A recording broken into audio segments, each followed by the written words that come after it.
Broadband internet গ্রাহকদের জন্য সুখবর দিল সংশ্লিষ্ট খাতের ব্যবসায়ীদের সংগঠন আইএসপিএবি।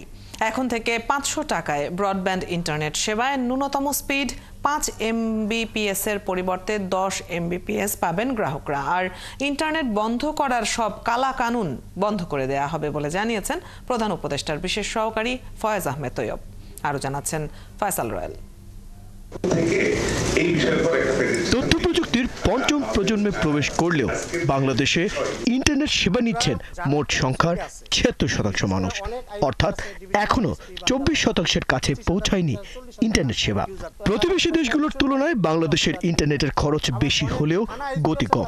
জীবনযাত্রার ব্যয় বৃদ্ধি, অর্থনৈতিক পরিস্থিতি ও কর বৃদ্ধিকে দায়ী করে আসছেন ইন্টারনেট সেবা দেয়া প্রতিষ্ঠানগুলো।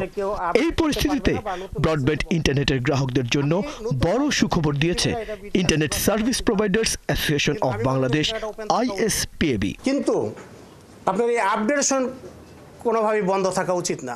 শনিবার রাজধানীর আগারগাঁওয়ে বিটিআরসি অডিটোরিয়ামে এক গোলটেবিল বৈঠকে সংগঠনের সভাপতি ইমদাদুল হক জানান, এখন থেকে 500 টাকায় 10 MBPS গতির ইন্টারনেট দেওয়া হবে। আমার কিছু সহায়তা দরকার, বিশেষ করে বিটিআরসি এবং মন্ত্রণালয়ের সহায়তা দরকার।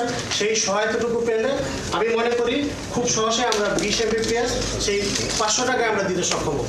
বৈঠকে বিভিন্ন মোবাইল টেলিফোন অপারেটররা জানান, ইন্টারনেট সেবা নিশ্চিতে দামের সাথে ভালো মানও নিশ্চিত করতে হবে। বিটিআরসির চেয়ারম্যান এমদাদুল বারী জানান, সরকারও চায় প্রান্তিক পর্যায়ে ইন্টারনেট সেবা পৌঁছে দিতে। এখন অনেক জায়গা বাকি আছে, হয় নাই, ওনারা যথেষ্ট ইনভেস্ট করতে পারেন নাই। We are opening up. আমরা এই যে ধরেন রেলওয়ের ছিল, পিজিসিবির ছিল, যে ফাইবারগুলি ছিল, ওদেরকে আমরা এন্টারটেইনার লাইসেন্স দিয়েছি, কিন্তু রেস্ট্রিক্ট করে রেখেছি, আপনি রেল লাইনের বাইরে যেতে পারবেন না।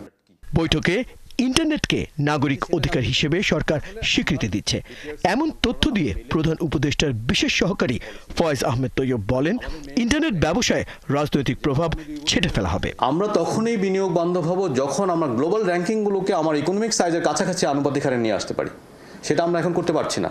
তাহলে আমাদের টার্গেট হচ্ছে ই গভর্নেন্স ইন্ডেক্সে বাংলাদেশকে প্রথম 30-এর মধ্যে নিয়ে আসা। গোলটেবিল বৈঠকে বিশেষজ্ঞরা বলেন, আগামী 5 থেকে 10 বছর পর সরকার ইন্টারনেট সেবার মান কোথায় নিতে চায় তার পরিকল্পনা এখনই নিতে হবে। দ্বিতীয় কারণ হচ্ছে ইন্টারনেট বন্ধের কোনো ক্লজ যেন না থাকে।